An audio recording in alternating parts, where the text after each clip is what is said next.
2:03. Yeah. Started. Okay. Well, welcome to our October CI Leading the Way webinar. Can't believe it's October. Thanks for joining us today.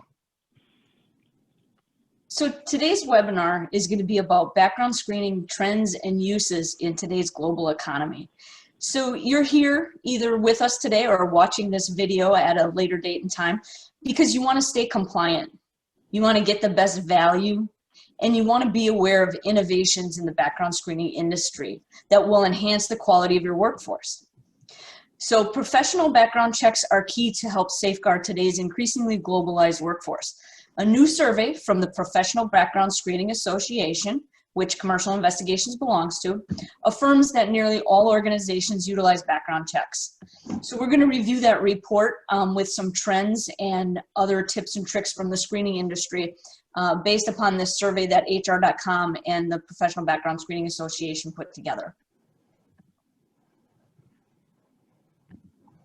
So good afternoon, everyone, and thank you again for joining us. So I think it's always fun to get to know a little bit about the people who we interact with. So I'm going to introduce you to the members of our CI team that are with us today and just let you in on a little fun fact about each of them. So I'm going to start out with Patricia. Patricia is the lead investigator here at Commercial Investigations, and she oversees criminal records. And a little fun fact is her favorite pair of shoes are covered in printed coffee paraphernalia. So, in case you needed to know. So then there's myself. My name is Yvette. I am also a lead investigator here. I oversee verifications, and I thoroughly enjoy rap music. So there you have it. And next we have Brittany. Brittany is also a lead investigator. She oversees initiating. And Brittany's favorite cookie is the chewy chocolate chip cookie. And so if you ever want to send her anything sweet, make sure it's got to be chewy, no crunchy. And then we have Rachel. Rachel is an experienced investigator here at Commercial Investigations, as well as part of our sales and marketing team.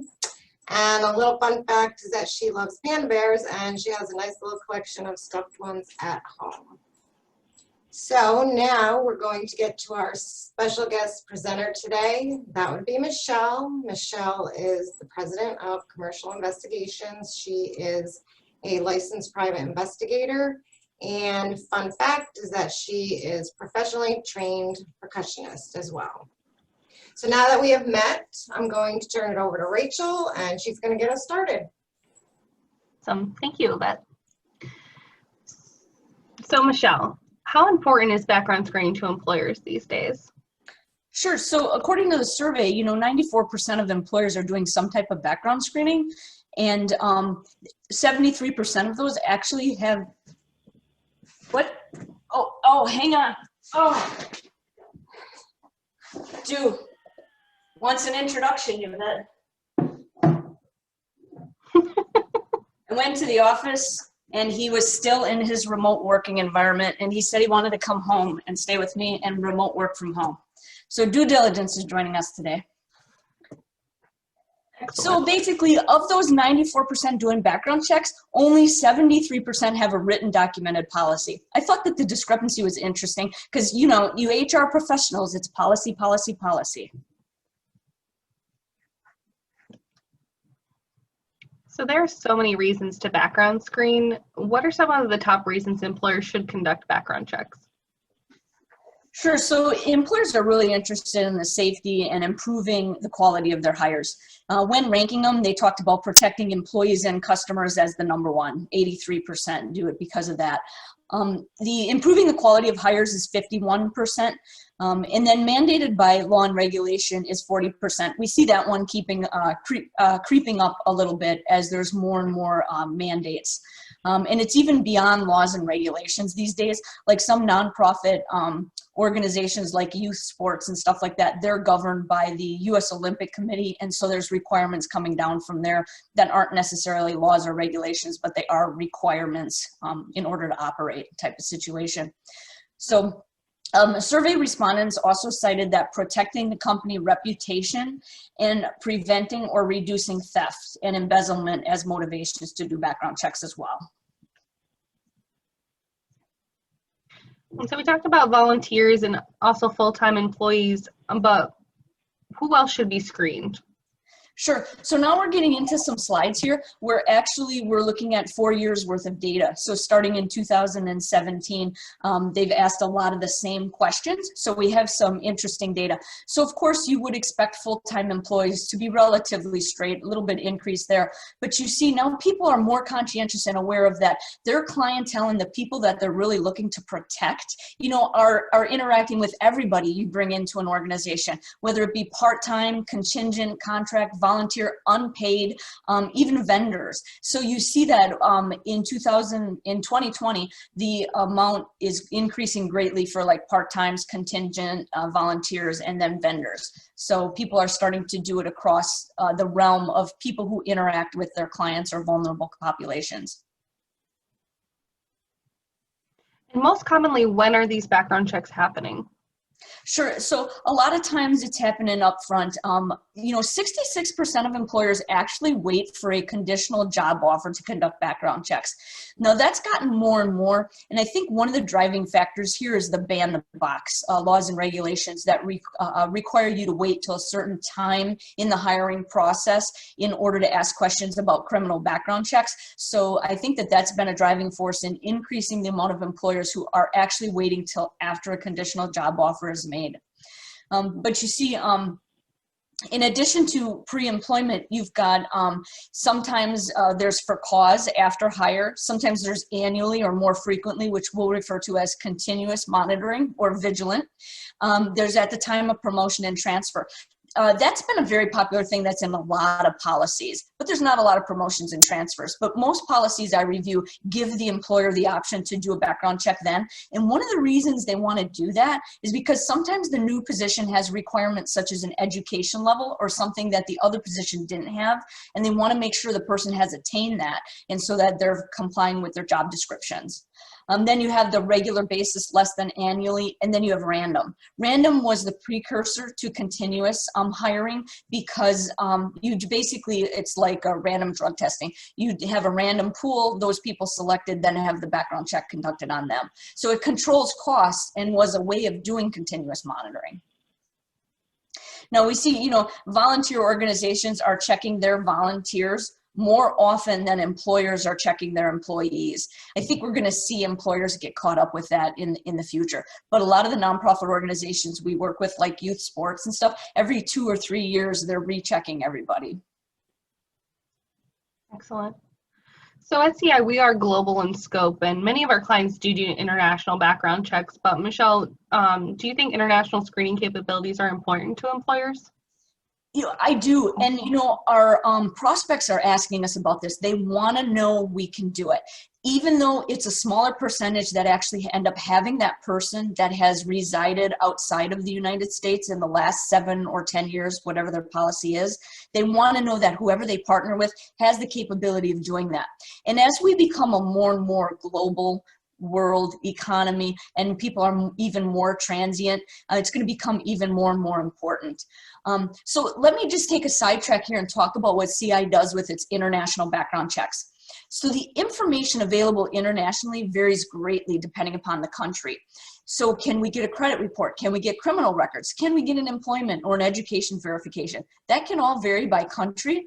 What we do is we look at our clients' policy in the US for that position or job title, whatever it is, and we get as close to that as we can on an international level depending upon the country where the person has resided.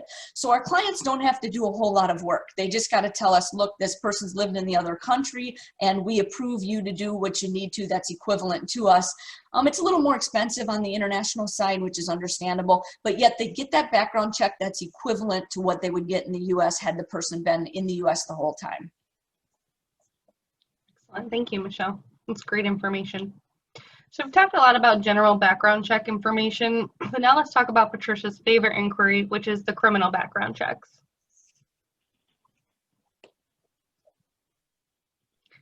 So Michelle, where do most subjects of backgrounds live? Sure. So I thought that this was interesting. So, 70%, now this is going to tie into the next slide. 70% of subjects reside in the US. 24 have resided both in the US and outside in, like, say, the policy time frame of 7 or 10 years. And 4% outside the US. And, 3% don't even know of respondents.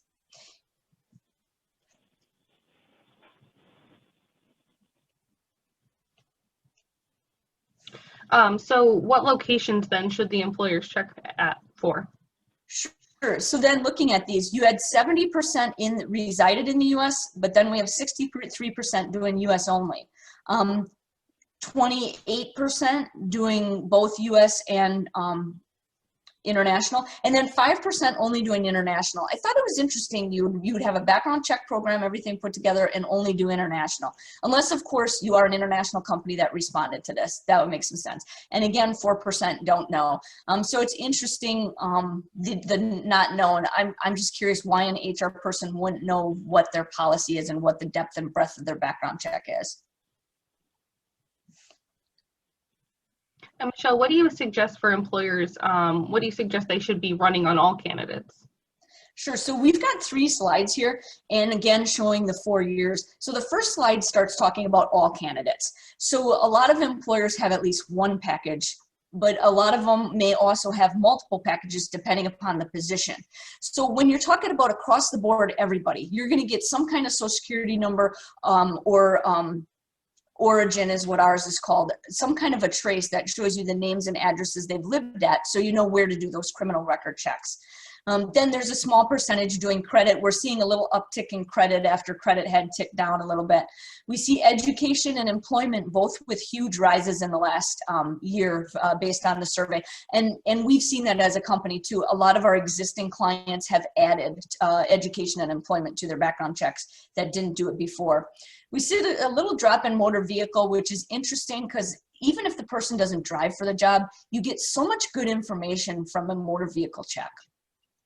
Social media's got a nice little uptick. That's been a popular inquiry of ours from the beginning. We were one of the first background screening companies in 2006 to put together a program that was completely compliant with the FCRA that searches social media. We call it a cyber investigation though. Drug testing, we got a little tick down. I think we're going to continue to see the drug testing tick down as the legalization of marijuana becomes more popular and employers just really don't know what to do, as that's usually the most popular drug that tests positive for anyways. We see a nice uptick in sex offender registry. I think people are really realizing that you're not going to get the same information in criminal as you will in sex offender registry all the time.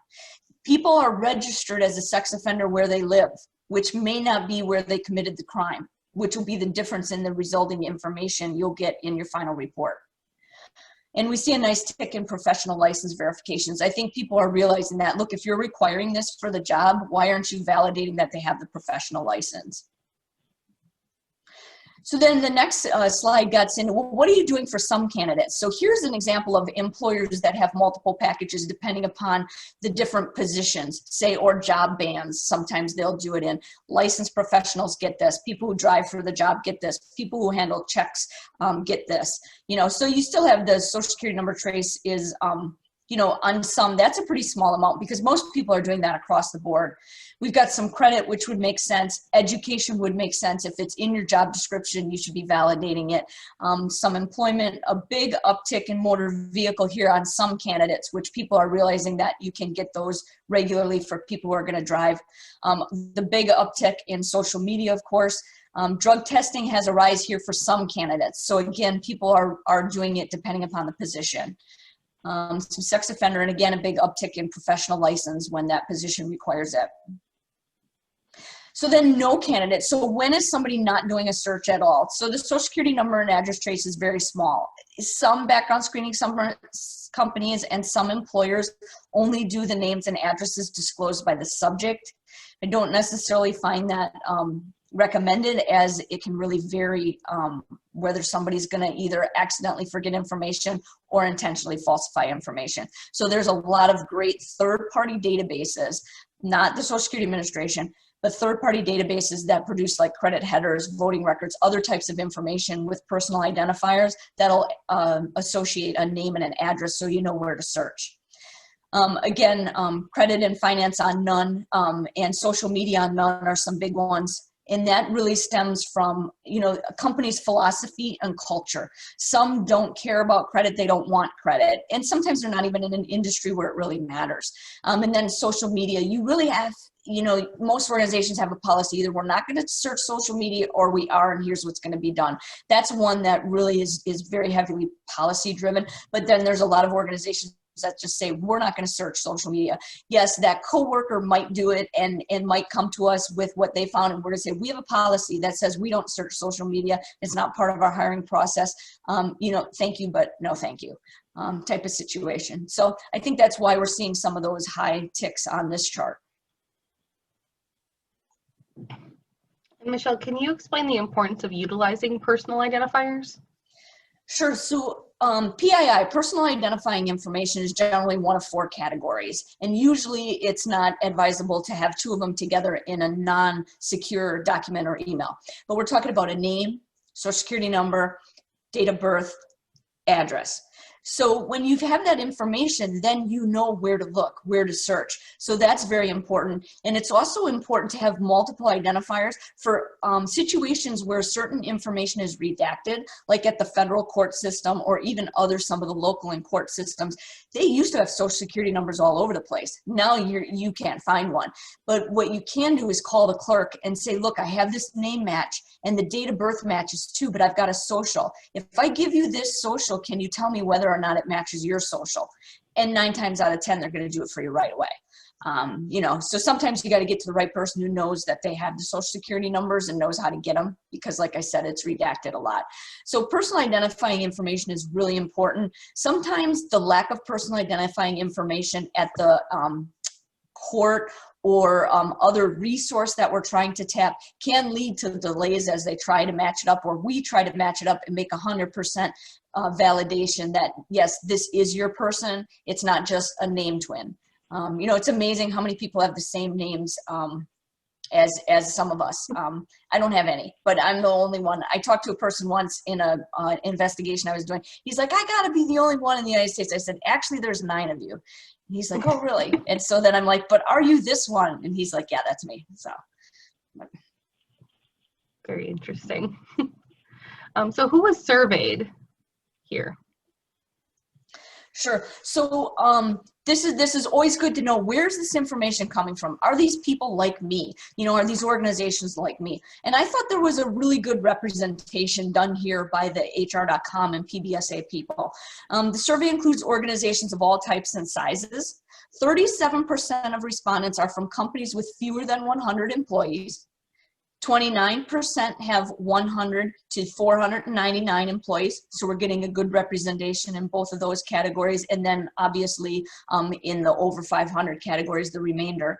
I also thought it was interesting that 54% of entities represented are privately held, and then 18% were nonprofits, so we got a good representation of nonprofits in here too.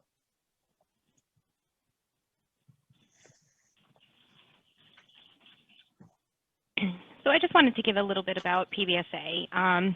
So it was started as a nonprofit trade association back in 2003, and the Professional Background Screening Association. It's actually been name changed recently, so I'm still getting used to saying Professional Background Screening Association. But commercial investigations have been involved with PBSA since almost since its inception. We actually began using and kind of joining up and making sure all of our employees were a part of it as well back in 2006. So very, very close to the very beginning of PBSA to make sure that we were a part of it. But it's a nice thing because it allows us to have continuing education and keep our fingers on the pulse of any legislation that's going on or concerns and rights. So that's one thing that, you know, we try to continue on with, is making sure that we are always up to date, and PBSA really allows us to do that. And then I also kind of want to go a little bit about the HR.com. The HR Research Institute allows, you know, human resources people in order to kind of keep a pulse on what's going on in the HR world. I know that CI has a lot. I myself am a part of it. I like to get the different webinars that come through and kind of have a good idea of what's going on in the HR world. I know that Michelle also has that, and a couple of other employees are a part of the HR.com in order just to make sure that we're keeping apprised to the concerns of our HR professionals that we work with. So kind of a little bit about the two institutions that helped with the gathering the survey information for us. All right, so now I'm going to open it up to see if anybody has any questions. And if you don't, I do. So, Michelle, you mentioned continuous monitoring.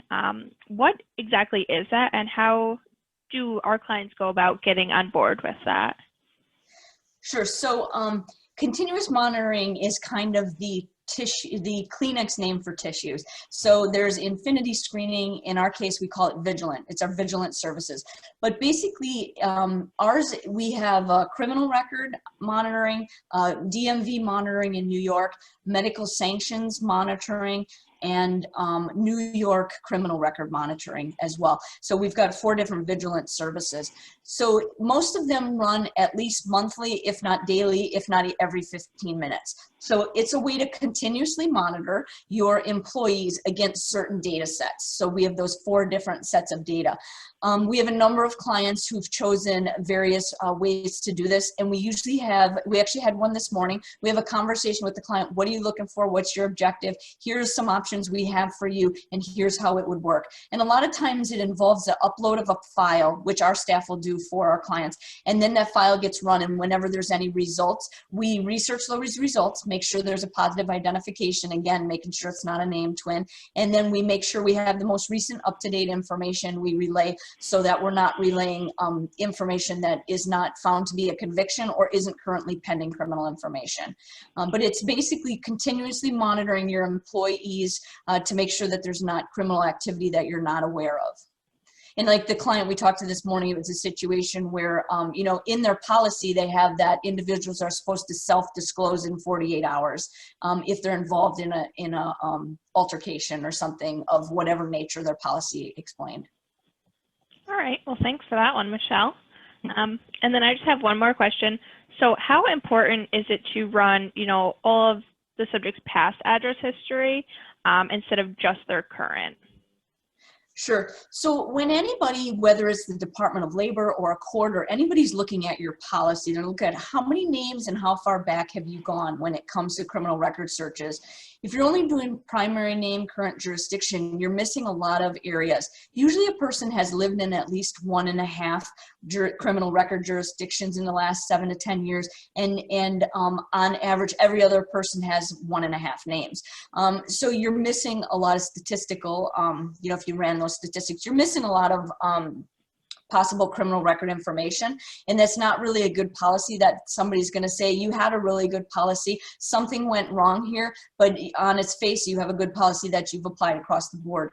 Somebody's not necessarily going to say that if they're looking at a primary name, current jurisdiction, unless you're a nonprofit running on an extremely small budget just trying to do something to help your vulnerable population. And then I'm sorry, Britt. Go ahead. I actually have a question. So it shows on there the sex offender registry, but it doesn't really. I would have liked to see the numbers between like the National Sex Offender Registry versus state specific. Could you just quickly go over like what the difference is between the two? Yeah, I think sure. it's important to notice the distinction. Right. I think a lot of times they're just referring to the National Sex Offender Registry, not realizing that there's multiple states that have multiple levels of sex offenders, and not all levels are part of the National Sex Offender Registry, especially New York. Your 3rd level of sex offenders, which is actually level 1, the least likely to violate, but yet one that the press isn't going to say, oh, they hired a sex offender, but it's only a level 1. They're not going to say, but it's only a level 1. So the states have a lot of more data available than the National Sex Offender Registry, so you really should be running a state equivalent sex offender registry there. All right, does anybody else have any other questions? All right, and I believe, oh, Nathan? Just had a general, I I guess, COVID-related question. I mean, are you still seeing delays in records coming from certain jurisdictions or areas or anything, or how's that looking? Patricia, did you want to say a few things? I could take this. So we are still seeing some delays. There's a little bit of delay with the New York statewide, the Office of Court Administration. They are still working at 35% because their offices are located down in the city. So we have noticed a little bit of delay there. There are some jurisdictions, Massachusetts, which was always lengthy, is exceptionally lengthy because they're not allowing a single person into their offices and they have to have appointment times to request the data from the clerks, and the clerks are running the searches. So we are seeing some lengthy delays in Massachusetts. There are other jurisdictions kind of scattered throughout the US, but we have noticed that there are still some delays and catch up happening with COVID. Okay. And then Kentucky also has just started allowing people into their courthouses. Like one court was closed down until about 2 weeks ago, only just opened. So yeah, there's still some delays. We're working through it. We've gotten through actually most of our backlog. I think there's only like 2 or 3 people. Right now we're keeping up with things that came in the past month and a half. Cool, thanks for the update. All right, and if nobody has any other questions, I'm going to pass it off to Yvette. All right, so this presentation may not be reproduced without the written consent of the author.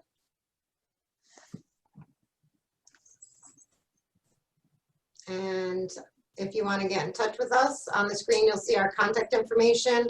We have an 800 phone number as well as the 518 number. Our staff email address, you can always reach us there. And if you want to speak to Michelle personally, there's also a 518 phone number for Michelle, and Michelle has her own commercial investigations email address as well. And thanks again for joining us today. We will be having another Leading the Way webinar next month on November 19th at 10 a.m. And that's going to be on background investigations versus fingerprinting. So stay tuned for more information on that. And of course, past webinars are viewable on our website, and the link is on the screen. Thanks again for joining us. Have a great day, everybody. Bye, guys. Thanks, everyone.